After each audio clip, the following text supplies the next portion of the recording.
어머니 아버지 감사합니다. 여성은 말썽만 피던 쌍둥이 아이들이 고개를 숙여서 인사를 하는 모습에 눈물을 흘리고 맙니다. 과연 이 여성에게는 어떤 일이 있었던 걸까요?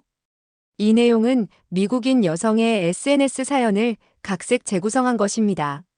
구독과 좋아요는 영상 제작에 큰 힘이 됩니다. 감동TV의 오늘의 이야기를 시작해 볼게요. 안녕하세요. 미국에 사는 낸시라고 합니다. 아침마다 쌍둥이를 깨우는 일은 전쟁을 치르는 것과 같았습니다. 오늘도 어김없이 제키와 마이클은 이불 속에 머리를 파묻고 꿈쩍도 하지 않았어요. 저는 대학교 때 교환학생으로 갔던 한국에서 만난 한국인 남편 정우와 결혼해 미국에서 살고 있고 8살짜리 쌍둥이 아들을 키우고 있는 평범한 가정주부입니다. 아이들을 불러도 반응이 없어 결국 이불을 걷어내자 두 아이는 동시에 짜증스러운 표정을 지었습니다. 마이클은 학교에 가기 싫다며 이불을 도로 잡아당겼어요. 이런 아침 풍경은 이제 일상이 되었습니다. 아이들을 겨우 일으켜 세우고 식탁에 앉혔지만 문제는 아침 식사였어요. 정성껏 준비한 오트밀과 과일 앞에서 두 아이는 입을 굳게 다물었죠. 제키는 피자를 먹고 싶다며 숟가락을 밀어냈습니다. 식사 시간은 매번 전쟁터였는데 아이들은 편식이 심각했고 채소는 입에도 대지 않았습니다. 학교에서도 마찬가지였죠. 선생님께 전화가 오는 날이면 가슴이 철렁했어요. 친구들과 어울리지 못하고 수업 시간에 말썽만 부린다는 이야기였습니다. 집에 돌아온 아이들은 숙제는 뒷전인 채 비디오 게임에만 빠져 있었습니다. 정우가 말을 걸면 대답도 하지 않았고 예의라고는 찾아볼 수 없었어요. 제가 아빠에게 대답해야 한다고 말해도 소용없었습니다. 저녁 식탁에서는 정우가 한국식 예절을 가르치려 했지만 아이들은 웃으며 농담거리로 삼았어요. 한국어도 가르치려 했지만 둘 다 관심이 없었습니다. 저는 우리 쌍둥이들이 걱정되었지만 뭘 해야 할지 알 수가 없었습니다. 그래서 밤마다 저는 생각했어요. 이대로 괜찮을까? 우리가 잘못 키우고 있는 건 아닐까? 미국과 한국 사이에서 균형을 찾기가 쉽지 않았습니다. 정우는 직장일로 늘 바빴고 아이들은 그 틈새에서 자라고 있었습니다. 그러던 어느 날 저녁 남편이 조심스럽게 말을 꺼냈습니다. 식탁을 정리하며 한국에 계신 어머니 이야기를 했어요. 여름방학 동안 아이들을 한국에 있는 어머니께 보내보면 어떨지 물었습니다. 한국? 그것도 시골에 계신 할머니 집에? 처음엔 어리둥절했어요. 우리 아이들이 거기서 잘 지낼 수 있을까? 시골 생활은 게임기도 피자도 햄버거도 없을 텐데. 어머님도 연세가 있으신데 괜찮을지 걱정이 앞섰습니다. 정우는 어머니가 강하시고 아이들에게 좋은 경험이 될 거라고 말했어요.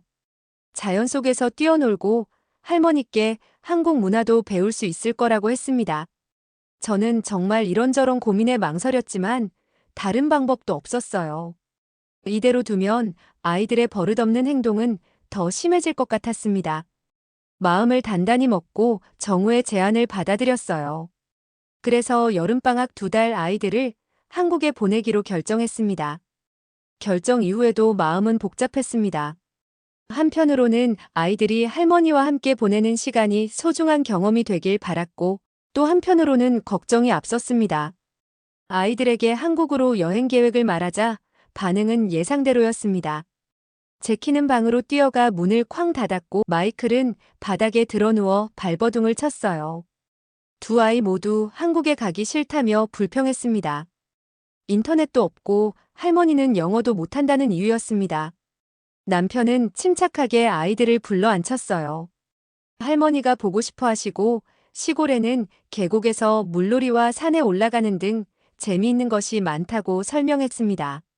게다가 태권도도 배울 수 있을 거라고 했어요. 태권도라는 말에 아이들의 눈이 잠시 반짝였지만 곧 다시 불만스러운 표정을 지었습니다.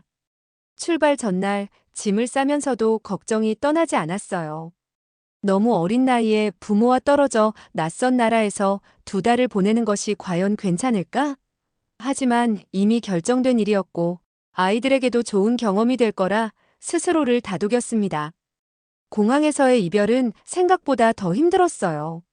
아이들은 갑자기 불안해하며 제 손을 꼭 잡았습니다. 마이클의 눈에는 눈물이 고였고 제키는 굳은 표정으로 바닥만 쳐다보았습니다. 마이클이 떨리는 목소리로 정말 가야 하는지 물었습니다. 가슴이 아팠지만 미소를 지으며 할머니가 기다리고 계시니 재미있게 지내다 오라고 했습니다. 우리는 매일 영상통화하기로 약속했습니다. 마지막 포옹을 하고 아이들을 보내면서 마음속으로 중얼거렸어요. 과연 이 아이들이 할머니 말씀을 들을까? 가서 괜히 시어머니만 힘드신 건 아닐지 솔직히 자신이 없었습니다.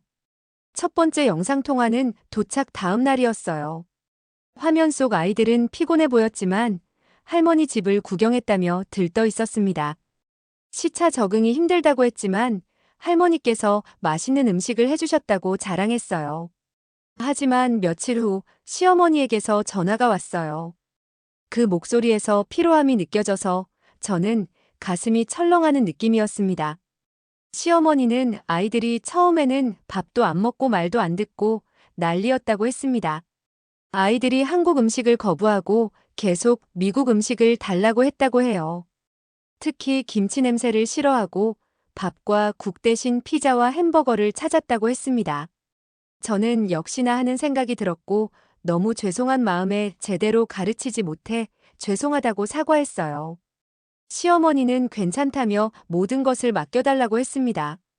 그 말씀에 안심이 되면서도 한편으로는 죄책감이 들었어요.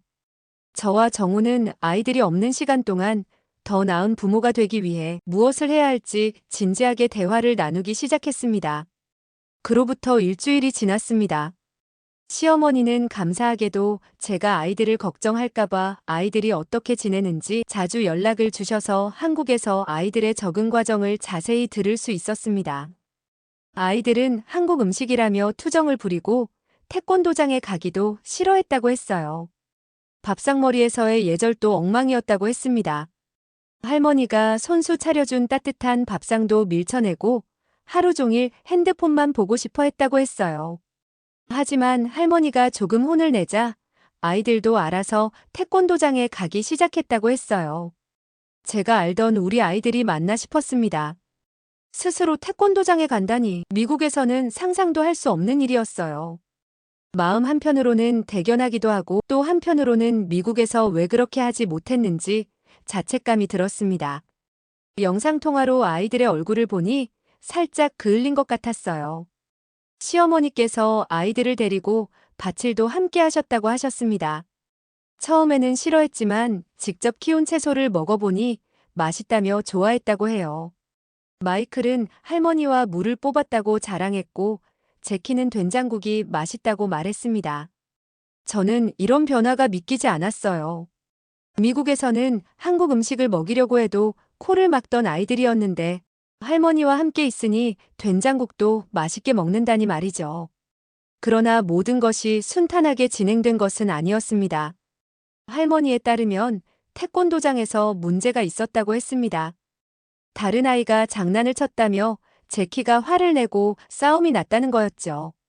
다행히 사범님이 단체 생활하는 법을 가르쳐 주셨다고 합니다. 집에서도 할머니의 방식이 통했나 봐요. 처음에는 규칙을 지키지 않으려 했지만 할머니께서 단호하게 대하시자 점차 따르게 되었다고 합니다. 특히 식사 예절에 관해서는 엄격하게 가르치셨다고 해요. 이제는 두 손으로 숟가락을 들고 예쁘게 말한다고 했습니다. 이런 이야기를 들으며 가슴이 뭉클해졌어요. 우리가 미국에서 그렇게 가르치려 해도 따르지 않던 아이들이 할머니의 가르침 아래에서는 변화하고 있었습니다. 무엇이 달랐을까요? 어쩌면 할머니의 단호함이었을지도 모릅니다. 아니면 환경의 변화가 아이들에게 필요했던 걸까요? 한 달이 지나자 더 놀라운 소식을 들을 수 있었습니다. 태권도 수련이 몸에 배어 아침 일찍 일어나 품새 연습을 한다는 겁니다. 게다가 할머니를 도와 마당도 쓸고 설거지도 돕는다는 이야기에 너무나 놀랐습니다. 시어머니는 태권도장 다니면서 체력도 좋아지고 예의도 배웠다고 말했습니다. 어머님의 말씀에 안도감이 밀려왔지만 한편으로는 불안했어요. 지금은 할머니가 무서워서 잠시 그러는 거고 미국으로 돌아오면 다시 원래대로 돌아가진 않을까 하는 걱정이 들었습니다. 정우와 저는 이런 변화를 지속시키기 위해 미국에서도 태권도장을 알아보고 집에서도 한국식 예절을 더 강조하는 게 어떨까 이야기를 했습니다. 무엇보다 우리도 변해야 한다는 것을 깨달았습니다. 아이들의 요구를 쉽게 들어주고 버릇없는 행동도 너무 많이 넘어갔던 것 같습니다. 남편과 저는 서로 할머니처럼 단호해질 필요가 있다는 데 동의했습니다. 한 달 반이 지나고 아이들의 귀국이 가까워지면서 설렘과 걱정이 교차했어요. 어느새 여름이 절정에 다다르고 있었습니다. 미국의 여름은 무더웠지만 한국의 여름은 더 습하고 더웠다고 했어요. 그런 와중에도 아이들은 계속해서 변화하고 있었죠. 아이들이 태권도장 다니며 체력이 좋아지고 예의도 배웠다는 소식을 들었습니다. 영상통화를 할 때마다 아이들의 모습이 달라져 있었습니다. 햇볕에 그을린 얼굴은 더 건강해 보였고 태권도 수련 덕분인지 몸도 더 단단해졌습니다. 무엇보다 눈빛이 달라졌어요. 더 또렷하고 자신감 있는 눈빛이었죠. 제키는 자랑스럽게 노란 띠를 땄다고 자랑했고 마이클도 사범님에게 품새를 잘한다는 칭찬을 받았다고 했습니다. 아이들의 대화 주제도 바뀌었는데 게임과 만화 이야기 대신 태권도 기술이나 친구들과 있었던 재미있는 일들을 이야기했습니다. 특히 놀라웠던 것은 밥 이야기였어요. 할머니는 텃밭에서 물을 뽑아 된장국을 끓여주었는데 아이들이 잘 먹는다고 했습니다. 편식쟁이들이었던 우리 아이들이 된장국을 먹는다니. 게다가 마이클은 김치도 조금씩 먹기 시작했다는 이야기는 정말 말도 안 된다고 생각할 정도였어요. 또 하나 놀라운 점은 한국어 실력이 늘었다는 거였죠. 처음에는 기본적인 인사말만 알던 아이들이 이제는 간단한 대화가 가능해졌습니다. 할머니와 대화하기 위해 스스로 한국어를 배우려고 노력했다고 해요. 그러나 모든 일이 순탄하지만은 않았어요. 할머니에 따르면 아이들은 여전히 가끔 고집을 부리고 규칙을 어기려 했다고 합니다. 특히 핸드폰 사용 시간을 두고 종종 실랑이가 있었다고 했어요. 할머니는 규칙을 어겼을 때 다음 날 아침에는 핸드폰을 주지 않았고 그랬더니 시간을 지키게 되었다고 했습니다. 시어머니의 단호함과 일관성이 아이들의 변화에 큰 역할을 했다는 생각이 들었습니다. 태권도장 사범님도 아이들의 변화에 중요한 역할을 했습니다. 시어머님은 사범님은 매우 엄격했지만 아이들을 공정하게 대했다고 해요. 열심히 하면 칭찬해주고 규칙을 어기면 단호하게 지적했다고 했습니다. 사범님은 제키의 집중력이 좋고 마이클은 유연성이 뛰어나다고 칭찬했답니다. 할머니와 사범님, 그리고 한국의 환경이 우리 아이들에게 가르쳐준 것은 단순한 예절이나 태권도 기술뿐만이 아니었습니다. 그것은 인내심, 존중, 그리고 자기 절제였어요. 마을에서 열린 여름 축제에서 아이들이 태권도 시범을 보였다는 이야기도 들었습니다. 처음에는 부끄러워했지만 용기를 내어 무대에 올라 배운 동작들을 선보였대요. 마을 사람들이 모두 박수치고 칭찬해 주었을 때 아이들 얼굴이 환했다고 합니다. 이런 경험들이 아이들에게 자신감을 심어주었고 더 적극적으로 새로운 도전을 받아들이게 만들었다는 생각이 들었어요. 방학이 끝나갈 무렵 시어머니로부터 또 다른 전화가 왔어요. 아이들이 태권도 승급 심사를 준비하고 있다는 내용이었습니다. 매일 아침 일찍 일어나 연습을 하고 심지어는 잠들기 전에도 품새를 반복한다고 했습니다. 할머니는 아이들이 처음에는 싫다고 투정 부리다가 이제는 먼저 일어나 태권도 연습부터 한다며 뿌듯해했습니다. 그런데 그날 할머니께서 아이들 사이에 있었던 작은 갈등에 대해 이야기해 주셨어요. 태권도장에서 제키가 다른 아이의 장난에 과민 반응을 보였던 일이 있었습니다. 미국에서도 비슷한 일이 종종 있어서 저는 큰일이 났을까봐 걱정을 했습니다. 하지만 이번에는 달랐다고 했는데 사범님께서 두 아이를 불러 대화로 해결하도록 도와주셨다고 해요. 사범님은 태권도가 싸움이 아니라 자신을 다스리는 법을 배우는 것이라고 설명했고 제키는 그 말을 듣고 친구에게 사과했다고 합니다. 그 친구도 제키에게 사과했고요. 이 이야기를 들으면서 가슴이 뭉클해졌어요. 미국에서는 제키가 화가 나면 누구의 말도 듣지 않았는데 사범님의 가르침을 받아들였다니 놀라운 변화였습니다. 마이클도 변화가 있었습니다. 원래 소심하고 자신감이 부족했던 마이클이 이제는 당당하게 자신의 의견을 말하게 되었다고 했어요. 시어머니의 말씀으로는 태권도장에서 친구들을 도와주고 동작을 함께 연습하며 리더십을 보여주고 있다고 했죠. 동네 아이들과 놀 때도 먼저 나서서 제안하는 모습이 예전과 달랐습니다. 아이들은 여전히 가끔 원래의 모습을 보였고, 특히 피곤하거나 스트레스 받을 때는 쉽게 짜증을 내기도 했다고 해요. 할머니는 그럴 때마다 꾸준히 지도해 주셨고, 태권도 사범님도 인내와 절제의 중요성을 강조하셨습니다. 특히 기억에 남는 것은 아이들이 할머니 밭일을 돕게 된 이야기였습니다. 마이클은 고추밭에 물 주는 일을 좋아하게 되었고 자기가 물 준 고추가 잘 자란다며 기뻐했다고 합니다. 생명을 돌보는 경험, 자신의 노력이 결실을 맺는 것을 직접 보는 경험은 도시에서는 쉽게 할 수 없는 것이었죠. 이런 경험들이 아이들의 인성 발달에 얼마나 중요한 영향을 미칠지 생각하니 더욱 감사한 마음이 들었습니다. 태권도 승급 심사 날이 다가오자 아이들이 많이 긴장하고 있다고 했어요.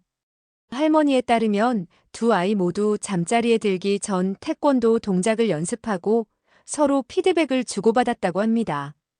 경쟁적이었던 쌍둥이가 이제는 서로 돕는 모습을 보니 정말 놀라웠어요. 할머니는 제키가 마이클의 동작을 봐주고 마이클은 제키의 발차기를 도와주는 모습이 예쁘다고 했습니다.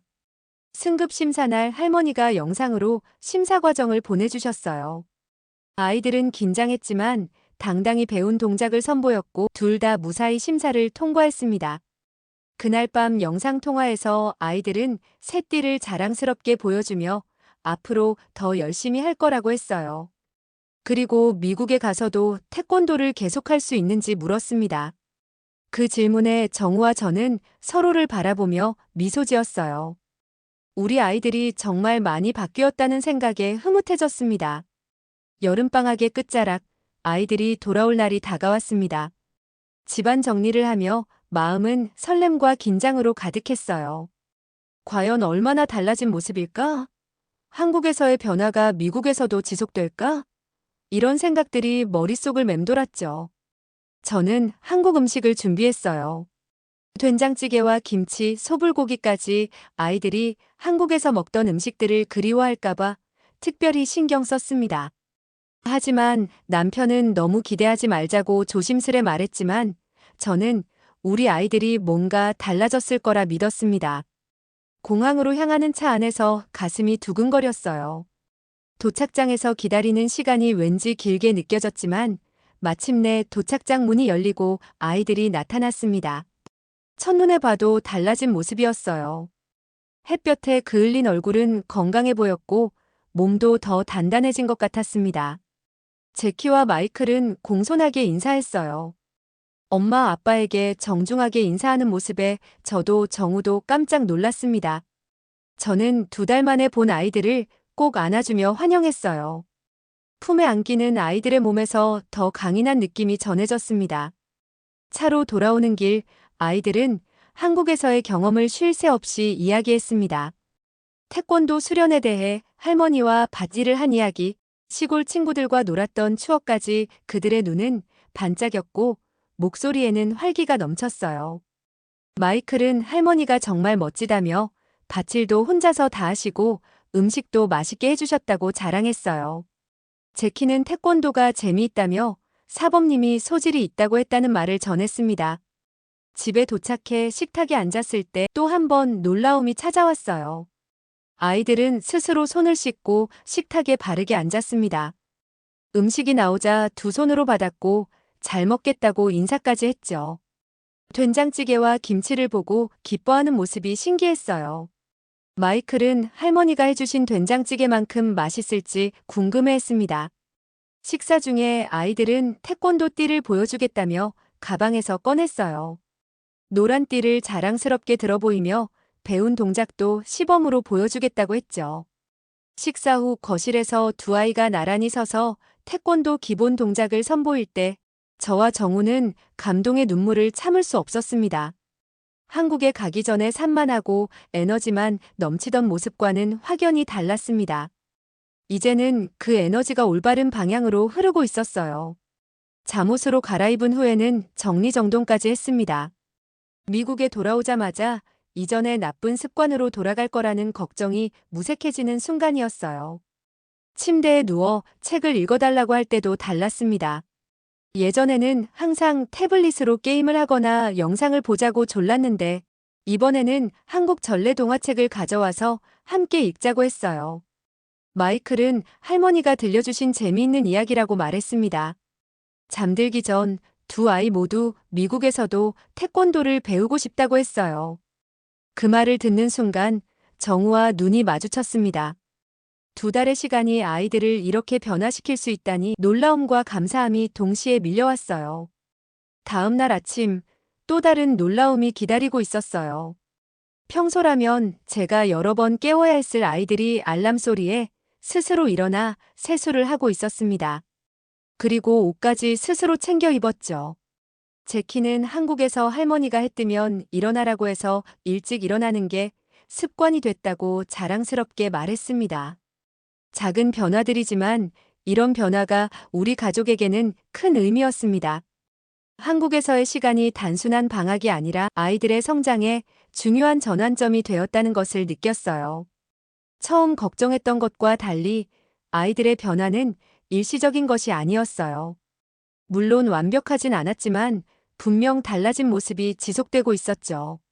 정우와 저는 이 변화를 유지하고 더 발전시키기 위해 노력했습니다. 우리는 약속대로 미국 현지 태권도장을 찾아갔어요. 한국의 도장과는 분위기가 조금 달랐습니다.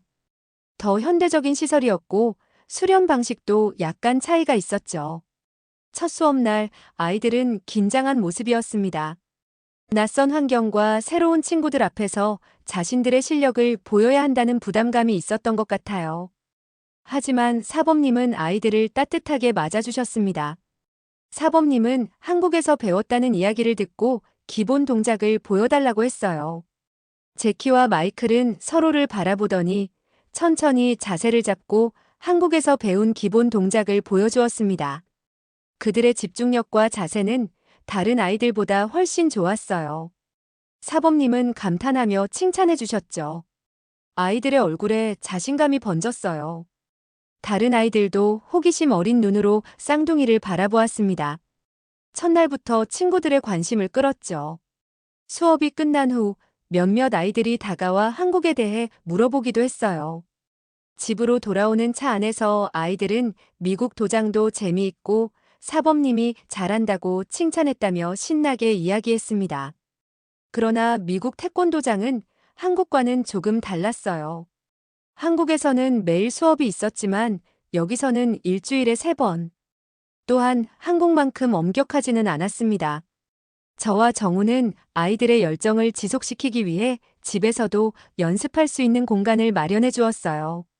지하실 한 켠을 정리해 작은 연습실을 만들었죠. 거울도 설치하고 태권도 포스터도 붙였습니다. 아이들은 매일 저녁 식사 후 1시간씩 그곳에서 연습했어요. 개학 첫날 담임 선생님께서 전화를 주셨어요. 저는 설마 하는 생각에 전화를 받았는데 하지만 이번에는 나쁜 소식이 아니었습니다. 선생님은 아이들이 정말 달라졌다며 집중력도 좋아지고 예절 바른 모습이 인상적이라고 했습니다. 여름 방학 동안 무슨 특별한 일이 있었는지 물으셨어요. 선생님의 말씀에 가슴이 뿌듯했어요. 아이들의 변화가 학교에서도 드러났다는 사실이 기뻤습니다. 태권도장에서 배운 규율과 집중력이 학업에도 좋은 영향을 미치고 있었어요. 물론 모든 게 완벽하진 않았습니다. 하지만 달라진 점은 그런 행동 후에 스스로 반성하고 사과할 줄 안다는 것이었습니다. 마이클은 짜증을 낸 후 미안하다며 사범님이 항상 화가 나도 마음을 다스려야 한다고 말씀하셨다고 사과했어요. 미국 태권도장도 점차 아이들에게 맞는 환경을 제공해 주었습니다. 사범님은 쌍둥이의 열정을 알아보고 특별히 더 어려운 동작도 가르쳐 주셨어요. 또한 도장에서는 수업 후에 숙제 시간도 마련해 주었습니다. 제키는 미국 도장에서 숙제도 도와주는 점이 한국과 달라 좋다고 말했습니다. 그렇게 태권도는 단순한 운동이 아니라 아이들의 일상 전체에 영향을 미치는 생활 양식이 되어갔어요. 가을이 깊어가던 어느 날 태권도장에서 중요한 연락이 왔습니다. 승급 심사 일정이 잡혔다는 소식이었어요. 제키와 마이클에게는 첫 미국 도장에서의 심사였죠. 한국에서 이미 노란띠를 따고 왔기 때문에 이번에는 노란띠에서 초록띠로 승급하는 심사였습니다. 이 소식을 들은 아이들의 눈빛이 달라졌어요. 설렘과 긴장이 뒤섞인 표정이었죠. 그날부터 집에서의 연습 시간이 더 늘어났습니다. 학교에서 돌아오면 숙제를 먼저 하고 저녁 식사 후에는 지하실 연습실에서 품새를 반복했어요. 제키는 이번에 완벽하게 해내고 싶다고 진지하게 말했고 마이클은 한국 사범님도 자랑스러워 하실 거라고 덧붙였습니다. 심사 일주일 전 정우가 할머니께 영상통화로 심사 준비 과정을 보여드리자고 제안했어요. 아이들은 그 제안에 눈을 반짝이며 동의했습니다. 우리는 지하실 연습실에서 영상통화를 걸었는데 시어머니는 깜짝 놀라시며 기뻐하셨습니다. 아이들은 할머니 앞에서 배운 동작들을 하나하나 선보였어요. 할머니는 연신 감탄하시며 정말 우리 손자들이 최고라고 말해주셨습니다. 드디어 심사 당일이 왔습니다. 아침부터 아이들은 긴장한 모습이었지만 침착하게 준비했어요. 도복을 깔끔하게 입고 노란띠를 정성스럽게 메었습니다. 태권도장으로 향하는 차 안에서는 서로에게 격려의 말을 건넸습니다. 제키는 마이클의 발차기가 정확하다며 잘할 거라고 했고 마이클도 제키의 품새 동작이 완벽하다며 걱정하지 말라고 했어요. 도장에 도착하자 여러 아이들과 부모님들로 붐볐습니다. 사범님은 모든 아이들을 모아놓고 마지막 조언을 해주셨어요. 제키와 마이클은 앞줄에 서서 진지하게 귀를 기울였습니다. 심사가 시작되었고 한 명씩 앞으로 나가 배운 동작을 선보였습니다. 드디어 쌍둥이의 차례가 왔어요. 두 아이 모두 떨림 없이 자신감 있게 동작을 수행했습니다. 특히 기합 소리가 도장 안에 울려 퍼질 때는 다른 학부모들도 놀라움을 감추지 못했어요. 심사가 끝나고 사범님이 결과를 발표했습니다. 제키와 마이클 둘 다 초록띠로 승급이 확정되었어요. 두 아이는 서로를 보며 환하게 웃었습니다. 그리고 다른 친구들의 축하를 받으며 자부심에 가득 찬 표정이었죠. 수련을 마치고 우리 앞에 서서 고개를 숙이며 정중히 인사를 했습니다. 그리고 엄마 아빠에게 감사하다고 말했습니다. 그 말을 듣는 순간 눈물이 왈칵 쏟아졌습니다. 저와 남편은 우리 아이들이 이렇게 자랐다는 사실에 너무 감동했습니다. 집으로 돌아오는 길 아이들은 다음 목표는 파란띠라고 했어요. 그리고 언젠가는 검은띠까지 따고 싶다고 했죠. 이제 우리 아이들은 더 이상 예전처럼 버릇없지도 편식하지도 않습니다. 한국에서의 시간이 없었다면 우리 아이들이 이렇게 달라질 수 있었을까 저는 가끔 생각을 해요. 아마도 그럴 수 없었을 거예요. 할머니의 따뜻하면서도 단호한 가르침, 태권도장에서 배운 규율과 인내 이 모든 것이 우리 아이들을 성장시켰다는 것을 깨달았습니다. 물론 아직 갈 길이 멀지만 이제 저는 더 이상 걱정하지 않아요. 우리 아이들은 스스로 배울 준비가 되어 있으니까요. 아이들은 방학에 한국에 가고 싶다고 할머니를 보러 가고 싶다고 말했어요. 지난해 여름 이후 한국을 못 갔거든요. 이번에는 겨울방학에 남편과 저도 함께 한국을 방문할 거라고 했더니 아이들은 신이 났습니다. 저도 한국에 갈 생각에 너무 기쁘네요. 저의 이야기는 여기까지입니다. 여러분, 낸시 씨의 이야기 어떻게 보셨나요? 아이들의 교육과 성장에 있어 문화적 뿌리와 전통의 중요성을 다시 한번 생각해보게 되는 사연이었습니다. 무엇보다 가족 간의 사랑과 신뢰가 모든 변화와 성장의 기본이 된다는 사실을 다시 한번 확인한 소중한 이야기였습니다. 다음 이야기는 한국어를 배우겠다는 딸을 반대하다가 딸과 함께 한국어를 배우게 된 영국 엄마의 이야기가 이어집니다. 여성은 딸에게 외칩니다. 한국어라니 절대 안 된다. 하지만 우연한 기회로 무척 놀라며 딸에게 미안하다고 사과했다고 하네요. 과연 이 여성에게는 어떤 일이 있었던 걸까요? 이 내용은 영국인 여성의 SNS 사연을 각색 재구성한 것입니다. 안녕하세요. 저는 영국 런던에 살고 있는 두 아이의 엄마 콜린입니다. 남편 마이클과 저는 금융업계에서 일하면서 안정된 삶을 살고 있답니다. 17살 큰딸 레일리와 11살 노아, 이렇게 사랑스러운 남매와 함께 평화로운 일상을 보내고 있었습니다. 그러던 어느 날 갑자기 레일리가 제게 말했어요. 엄마, 나 한국어를 배우고 싶어. 아침 식사 테이블에서 레일리가 불쑥 꺼낸 말에 저는 포크를 떨어뜨릴 뻔했습니다. 우리 가족은 대대로 옥스퍼드와 케임브리지를 다녔고 레일리도 당연히 그 길을 걸을 거로 생각했거든요. 그런데 갑자기 한국어라니요? 레일리는 한국어를 배워서 외교관이 되고 싶다고 말했습니다. 처음에는 케이팝 가사를 이해하고 싶어서 시작했는데 이제는 한국 드라마와 영화를 자막 없이 보고 싶다고 하는 것입니다. 말도 안 되는 소리라고 생각했습니다. 중국어나 프랑스어는 어떠니? 더 전통 있는 언어잖아. 제가 조심스럽게 제안하자 레일리는 고개를 절레절레 저었습니다. 한국어가 아니면 안 된다고 했죠. 식탁 건너편에서 노아는 누나를 응원한다며 BTS의 노래를 흥얼거리기 시작했고 남편은 평소와 다름없이 신문을 보며 아이들의 대화를 미소로 지켜보고 있었습니다. 하지만 그날 이후로 우리 집은 매일이 전쟁터가 되었습니다. 레일리는 틈만 나면 한국 드라마를 보고 핸드폰으로는 끊임없이 케이팝을 들었어요. 심지어 주말에는 한인마트에 가서 떡볶이와 김치라는 걸 사왔습니다. 특히 충격적이었던 건 어느 날 아침이었습니다. 등교하기 전 거울 앞에서 무언가를 중얼거리고 있었는데 가까이 가서 들어보니 안녕하세요를 반복해서 연습하고 있더군요. 그것도 모자라 이제는 노아까지 따라하기 시작했습니다. 저는 레일리가 사춘기가 와서 일부러 저런 행동을 하는 게 분명하다고 생각했습니다.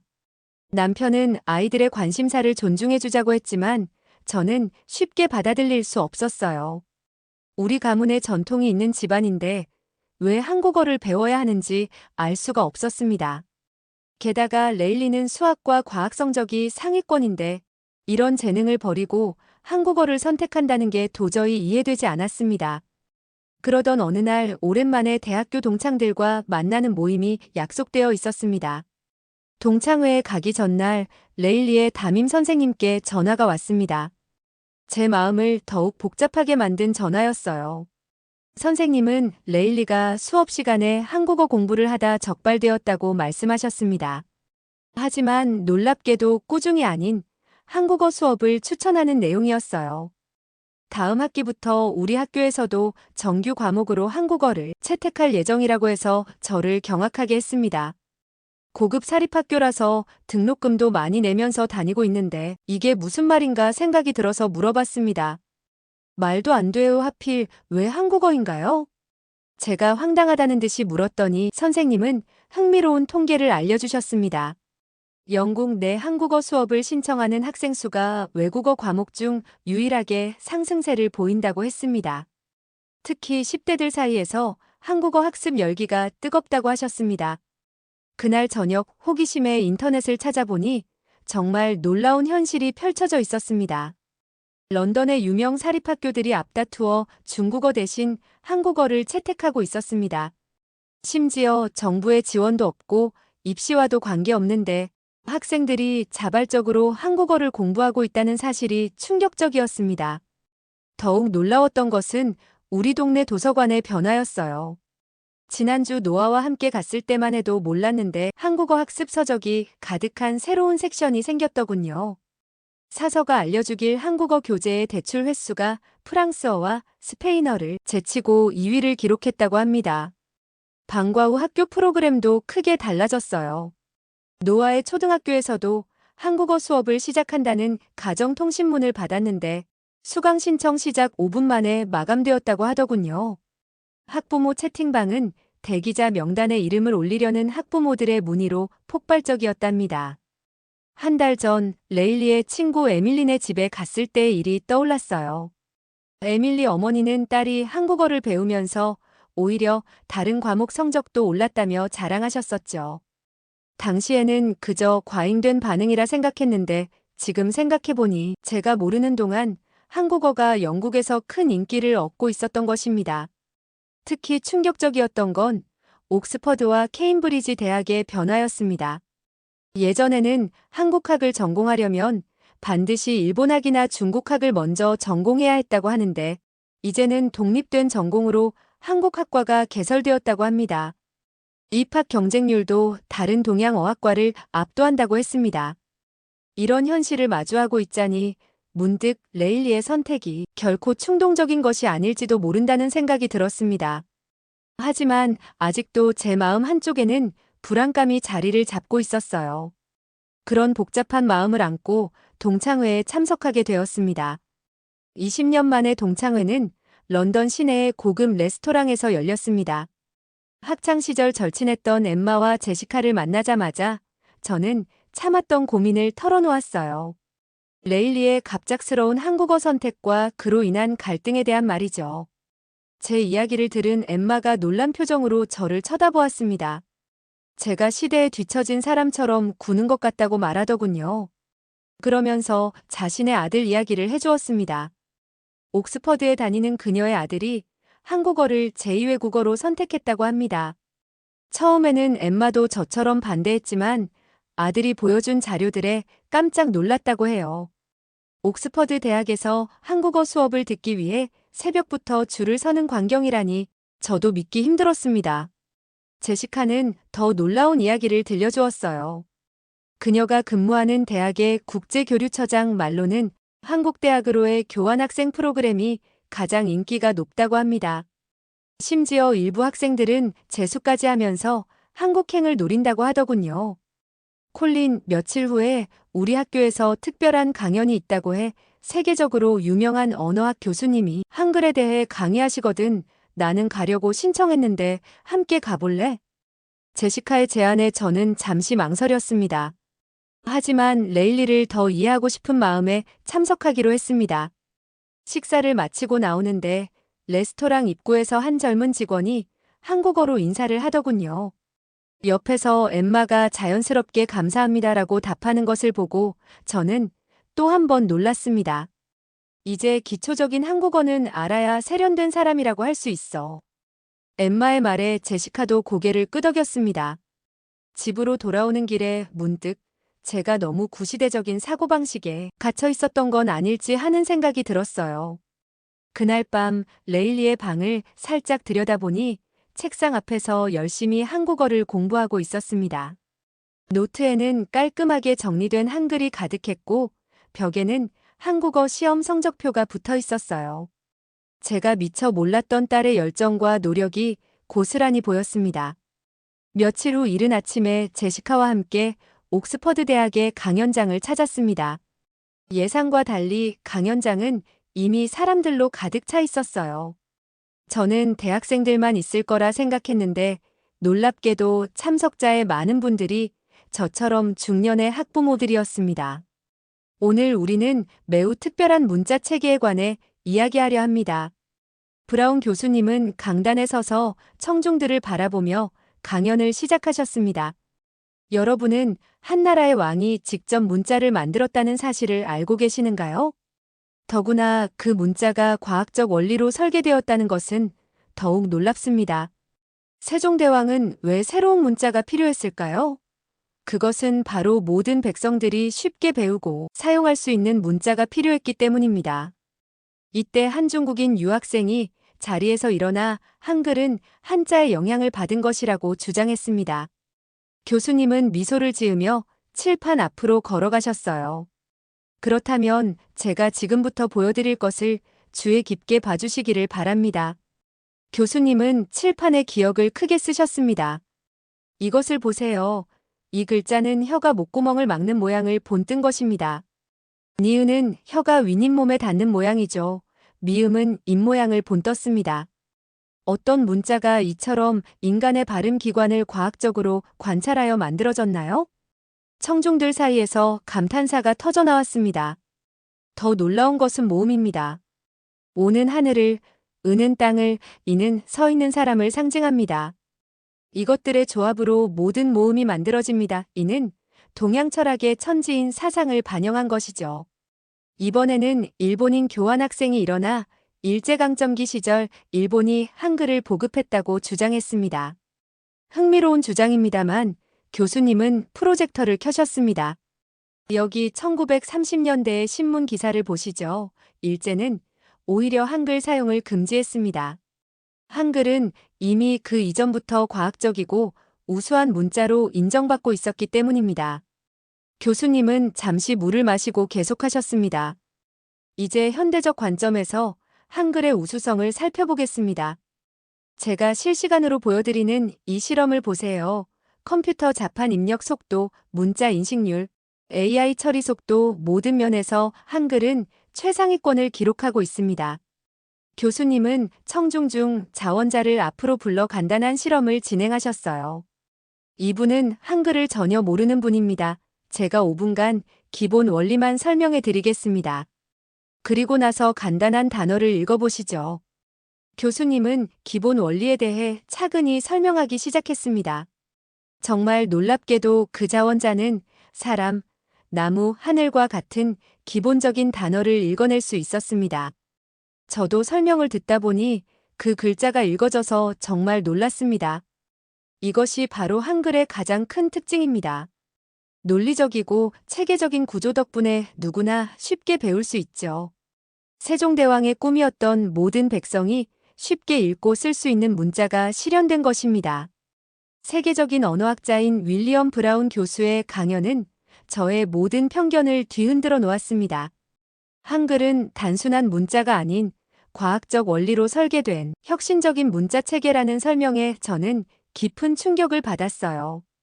특히 인상 깊었던 것은 한글의 제작 원리였습니다. 자음은 발음 기관의 모양을 본떠 만들었고 모음은 하늘과 땅과 사람을 상징한다는 설명을 들으며 저도 모르게 고개를 끄덕이고 있었죠.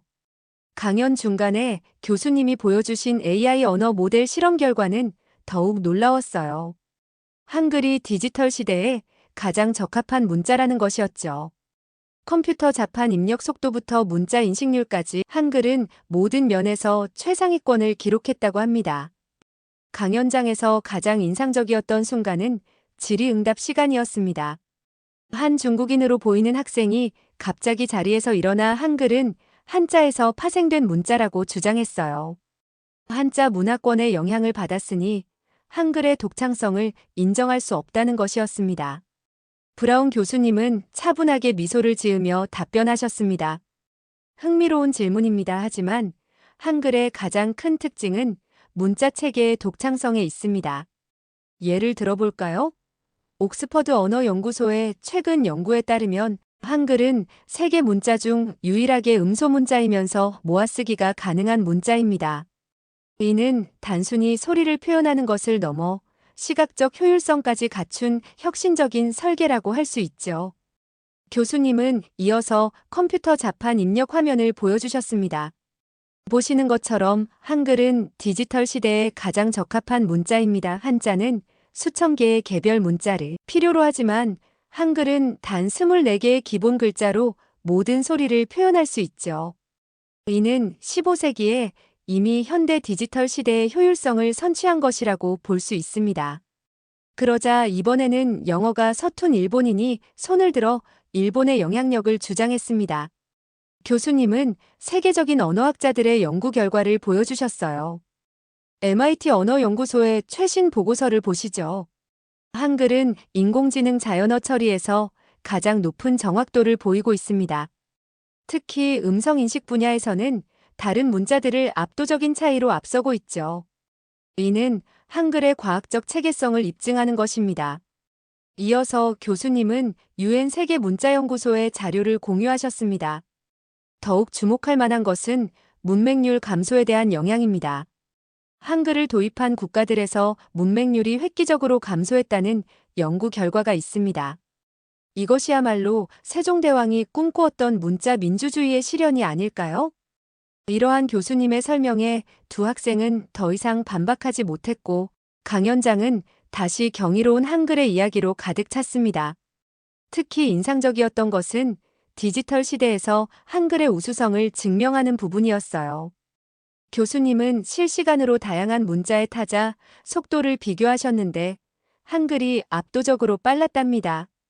AI 자연어 처리에서도 한글이 가진 논리적 구조가 큰 장점이 된다고 설명하셨어요. 반면 한자는 수천 개의 글자를 일일이 외워야 하고 일본어의 경우 히라가나, 가타카나, 한자를 모두 알아야 하는 복잡한 구조라고 설명하셨죠. 영어도 철자와 발음이 일치하지 않아 학습에 많은 시간이 필요하다고 하셨어요. 그 말에 중국 유학생이 다시 반박하려 했지만 교수님은 옥스퍼드 사전에 등재된 한국어 단어들을 보여주시며 한국어의 세계적 영향력을 입증하셨습니다. 일본 학생은 고개를 숙인 채 자리를 떠났고 중국 학생도 더 이상 반박하지 못했어요. 이제 우리 영국의 현실로 눈을 돌려보겠습니다. 브라운 교수님은 새로운 슬라이드를 보여주셨습니다. 여러분은 왜 런던의 명문 사립학교들이 중국어 대신 한국어를 채택하고 있는지 아십니까? 왜 우리 학생들이 정부 지원도 없고 입시와도 관계없는 한국어를 자발적으로 배우고 있을까요? 교수님은 최근에 통계 자료를 보여주셨습니다. 놀랍게도 옥스퍼드와 케임브리지 대학의 한국어 수강 신청 경쟁률이 28대 1을 기록했습니다. 특히 주목할 점은 지원자들의 면면입니다. 최상위권 학생들이 대거 지원하고 있죠. 심지어 재수를 해서라도 한국어를 배우겠다는 학생들이 늘고 있습니다. 청중석에서 놀란 탄성이 흘러나왔습니다. 더욱 흥미로운 것은 중고등학교의 변화입니다. 현재 영국 내 42개의 중고등학교에서 한국어를 정규 과목으로 채택했습니다. 방과 후 수업은 말할 것도 없죠. 수강 신청이 시작되면 5분 만에 마감될 정도입니다. 교수님은 한 장의 사진을 보여주셨습니다. 새벽부터 줄을 서서 한국어 수업을 기다리는 학생들의 모습이었죠. 이것은 단순한 유행이 아닙니다. 우리 학생들은 한국어가 가진 실용적 가치를 알아본 겁니다. 삼성, 현대, LG와 같은 한국 기업들의 성장, K 콘텐츠의 세계적 영향력, 그리고 무엇보다 한국의 소프트 파워가 만들어낸 새로운 기회를 그들은 놓치고 싶지 않은 거죠. 교수님은 잠시 말씀을 멈추고 청중들을 둘러보셨습니다. 지난달 BBC에서 보도한 내용입니다. 영국의 10대들에게 가장 가보고 싶은 도시를 물었더니 뉴욕이나 파리가 아닌 서울이 1위를 차지했습니다. 이것이 우리가 마주한 현실입니다. 교수님은 마지막으로 이야기하셨습니다. 오늘날 우리 학생들은 미래를 준비하고 있습니다. 한국어 학습은 단순한 언어 습득을 넘어 새로운 세계와 소통하는 핵심 도구가 되었습니다. 이제 우리의 역할은 이들의 선택을 이해하고 지원하는 것입니다. 강연이 끝나고 우레와 같은 박수가 이어졌습니다. 저는 그제야 레일리의 선택이 얼마나 성견지명이 있었는지 깨달았습니다. 교수님은 마지막으로 한글이 단순한 문자가 아닌 인류 문화유산이라는 점을 강조하셨습니다. 유네스코 세계기록유산으로 등재된 훈민정음은 그 가치를 세계적으로 인정받았다는 것이었죠. 강연이 끝난 후 많은 청중들이 자리에서 일어나 긴 박수를 보냈습니다. 레일리가 왜 그토록 한국어에 매료되었는지를 저는 그제야 깨달았어요. 우리 딸이 이런 걸 알고 있었던 걸까 하면서 제가 중얼거리자 제시카는 빙글에 웃으며 아마도 그럴 거라고 답했습니다. 요즘 아이들은 부모 세대보다 훨씬 더 넓은 시야를 가지고 있다고 하더군요. 강연이 끝난 후 저는 용기를 내어 교수님께 질문을 드렸습니다. 제 딸이 한국어를 선택한 것에 대해 걱정된다고 말씀드렸더니 교수님은 오히려 축하해 주셨어요. 세종대왕이 한글을 창제한 이유에 관해 설명해 주셨는데 그것은 모든 사람이 쉽게 배우고 사용할 수 있는 문자를 만들기 위해서였다고 해요. 더구나 현대사회에서 한글은 단순한 의사소통 도구를 넘어 문화적 자산이 되었다고 하셨습니다. 미래를 내다볼 줄 아는 아이라고 축하해 주시면서 아이와 함께 한국어를 공부해 보는 건 어떠냐는 제안까지 해주셨습니다. 이날의 강연은 촬영되어서 SNS에 공유되었는데 엄청난 수의 영국인들이 이 영상을 보고 충격을 받았다고 이후에 들을 수 있었습니다. 강연장을 나오면서 복도에 걸린 포스터 하나가 눈에 들어왔어요. 옥스퍼드 대학교 한국학과 신입생 모집 공고였는데 지원 자격란에 한국어 능력 시험 성적이 필수로 명시되어 있었습니다. 집으로 돌아오는 길에 머릿속이 복잡했습니다. 한글이 이렇게 과학적이고 우수한 문자였다니 레일리의 선택이 결코 일시적인 흥미나 단순한 반항이 아니었고 자기가 갈 길을 스스로 잘 찾아가고 있었다는 걸 알게 되었습니다. 강연장에서 받은 자료를 펼쳐보니 한글날이 유네스코 세계기념일로 지정되었다는 내용도 있더군요. 세계가 인정한 한글의 가치를 이제 알게 된 저 자신이 부끄러웠습니다. 그날 밤 레일리의 방 앞에서 한참을 망설였어요. 문을 두드리려다 멈추기를 반복하면서 어떤 말로 사과해야 할지 고민했답니다. 그날 저녁 마침내 레일리의 방문을 두드렸습니다. 책상에 앉아 한국어 공부를 하던 레일리는 의아한 표정으로 저를 바라보았어요. 저는 딸의 침대 끝자락에 조심스레 앉았습니다. 한글 강연에서 들은 이야기를 하나하나 들려주었어요. 그동안 제가 얼마나 편협한 시각을 가지고 있었는지, 딸의 결정을 이해하지 못했던 것이 얼마나 부끄러웠는지 말했습니다. 레일리의 눈시울이 붉어졌어요. 레일리는 조용히 자신의 노트북을 펼쳐 보여주었습니다. 놀랍게도 거기에는 지난 6개월간의 한국어 학습 기록이 체계적으로 정리되어 있었어요. 한국어 능력 시험 준비 계획부터 한국대학 교환학생 프로그램 정보까지 모든 것이 꼼꼼하게 준비되어 있었습니다. 더욱 놀라웠던 건 레일리의 한국어 실력이었습니다. 한국 드라마를 자막 없이 볼 수 있을 정도라고 하더군요. 심지어 한국 친구들과 화상 채팅으로 대화도 나눈다고 했어요. 마냥 제품 안의 어린아이로만 생각했는데 제가 몰랐던 레일리의 세상이 그곳에 있었습니다. 그리고 레일리는 조심스럽게 종이 한 장을 꺼낸 것이었는데 그것은 지난주 치른 모의고사 성적표였어요. 한국어 공부를 시작한 뒤로 오히려 다른 과목 성적도 올랐다고 합니다.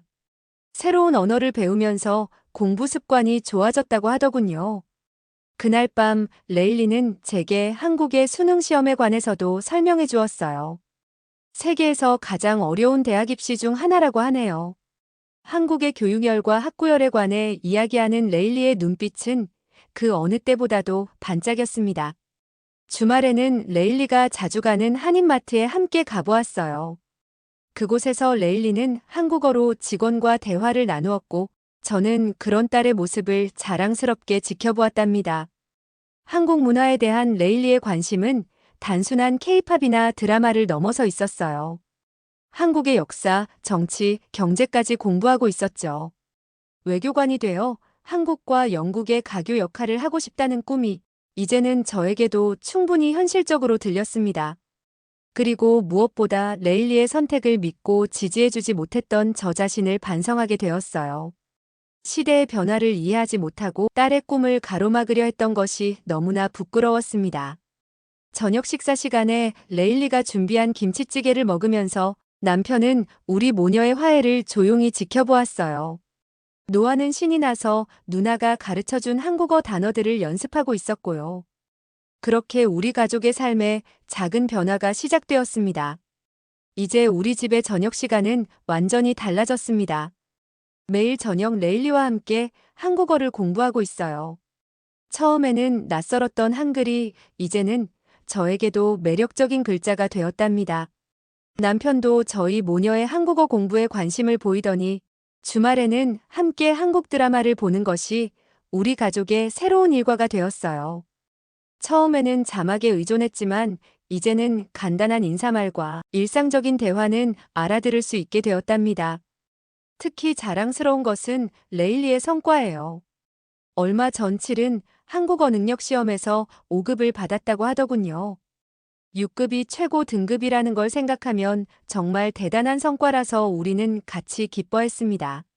레일리는 곧 6급에 도전하겠다며 더욱 열심히 공부하고 있습니다. 게다가 막내 노아도 놀라운 변화를 보여주고 있습니다. 학교에서 시작한 한국어 수업이 그 아이의 숨겨진 재능을 깨워준 것 같아요. 한국어로 숫자를 세고 색깔을 말하는 모습이 그렇게 귀여울 수가 없답니다. 지난 주말에는 레일리가 저를 한국문화원으로 데려갔어요. 그곳에서 열린 한글 캘리그라피 강좌를 함께 들었는데 한글이 가진 예술적인 아름다움에 완전히 매료되고 말았답니다.